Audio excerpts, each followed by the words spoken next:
ఒక ఎంప్లాయీ మీకు కూడా ఒక రిలేషన్ ఉంటుంది, మీ ఫ్యామిలీ పీవీఆర్ ఫ్యామిలీలో అతను కూడా ఒక మెంబర్. అట్లాంటి వ్యక్తికి ఏమన్నా అయితే ఒక హౌస్ కీపింగ్ బాయ్ని వామిటింగ్స్ అయినోండి బాగాలేదు అనుకున్నోండి తీసుకుపోయి ఎవరైనా గేట్ బయట వేస్తారా సార్? ఇదా మీ మానవత్వం? మమ్మల్ని అంబులెన్స్లో పెట్టుకున్న వాళ్ళని మమ్మల్ని మానవత్వం అని అడుగుతున్నారు. నాకు 2 ఆడపిల్లలు, ఒక బాబు. నా బాబుకి ఇంత ఉన్నారు సార్. నా పిల్లలు చిన్న పిల్లలు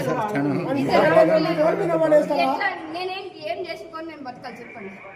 నువ్వు పనికి సూటేబుల్ కావాలి, అరువులో కావాలి, ఎడగొట్టినా కానీ పర్వాలేకుండా సార్. నాకు ఇప్పుడు ఎంత బాధ ఉంది అంటే అంత బాధ ఉంది సార్. మీరు అర్థం చేసుకోండి. నీకు పని వల్ల పని ఒత్తిడే మేము కట్టుకుంటుంటాం సార్ డబ్బులు.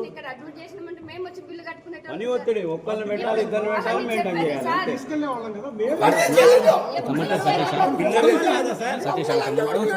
ఒక గేట్ బయట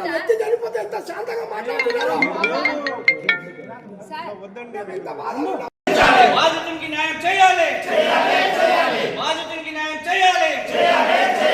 down down PVR, down down PVR. యజమాన్యంపై చర్యలంటే తీసుకోవాలి, యజమాన్యంపై చర్యలంటే తీసుకోవాలి. పీవీఆర్ ఐనెక్స్ యజమాన్యం మండి పెట్టాలి.